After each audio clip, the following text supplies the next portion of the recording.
A new geopolitical chess match has erupted almost literally on Washington's doorstep.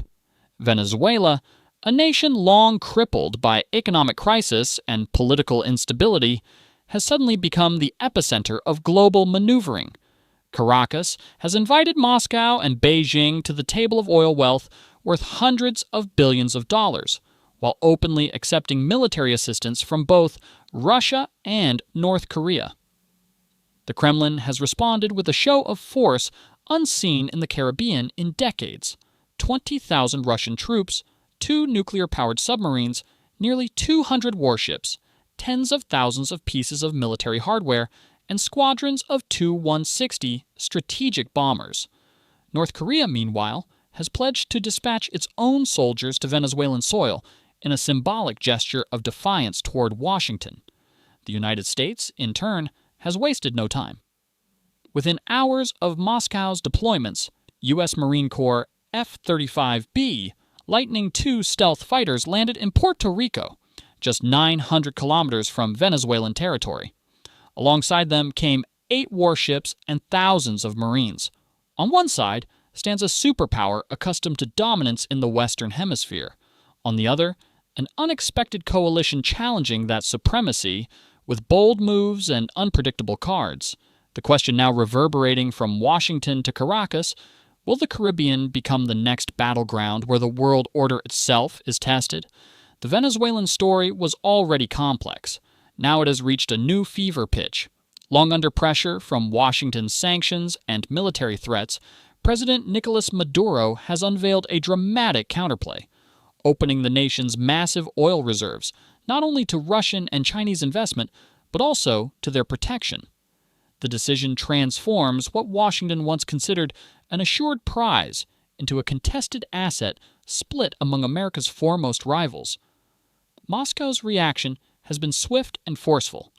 20,000 troops, nuclear submarines, and nearly 200 warships from both the Northern and Pacific fleets have set course for the Caribbean.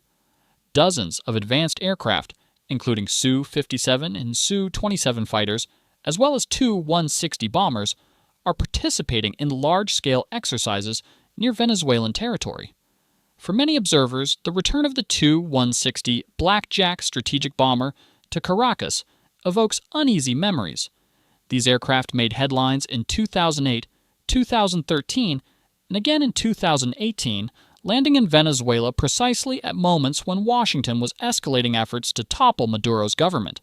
Each Tu-160 can carry up to a dozen cruise missiles, including the nuclear-capable KH-102, placing much of the U.S. homeland within striking distance if launched from Venezuelan airspace. Russia is currently expanding its Tu-160 fleet, aiming to field around 70 aircraft to replace aging Tu-95s, some of which have been destroyed or degraded in Ukraine. Their reappearance in Latin America is not only a matter of military capability, but also of psychological pressure. Washington cannot ignore the message. Any rash intervention in Venezuela could trigger a global crisis. Analysts suggest Moscow is playing a dual game. On one hand, it signals to Washington that Latin America is no longer America's uncontested domain. On the other, some speculate Russia might use Venezuela as leverage in broader negotiations, potentially offering restraint in Caracas in exchange for U.S. concessions in Ukraine. Whatever the calculus, the immediate effect is undeniable. The balance of power in the Caribbean has been shaken. Adding to the drama is Pyongyang's announcement that it, too, will send troops to Venezuela. Militarily, North Korea cannot rival the United States in the Caribbean, yet symbolically, the move carries extraordinary weight. For decades, North Korea has been under relentless U.S. sanctions and military pressure, but it has survived and now stands shoulder to shoulder with Russia in Washington's backyard. The gesture underscores a defiant message. America's adversaries are willing to coordinate across continents, no matter the odds. For Russia, North Korea's participation is more than symbolic solidarity. It adds another unpredictable element to the equation. An ally willing to follow Moscow's lead, even in the most provocative theaters. For Washington, however, Pyongyang's presence is a reminder that every move it makes is being scrutinized, countered, and amplified by a hostile network of states. The U.S. response has been immediate and layered. On September 14th, social media lit up with images of 6 F-35B stealth fighters landing at Roosevelt Roads Air Base in Puerto Rico. These aircraft bore no unit markings, sparking speculation about their precise mission. Some defense journalists suggested the stripped insignia was meant to obscure the scope of forces involved, while others posited it signaled preparation for a broader operation. The deployment route, from Arizona to Florida, with aerial refueling before arrival in Puerto Rico, seemed routine at first glance. Yet in the context of escalating tensions, every maneuver takes on strategic meaning. The F-35B is not just a multi-role fighter, it is a flying intelligence hub. Equipped with AESA radar, advanced electronic sensors, and signal interception capabilities, it can vacuum up vast amounts of data across the region.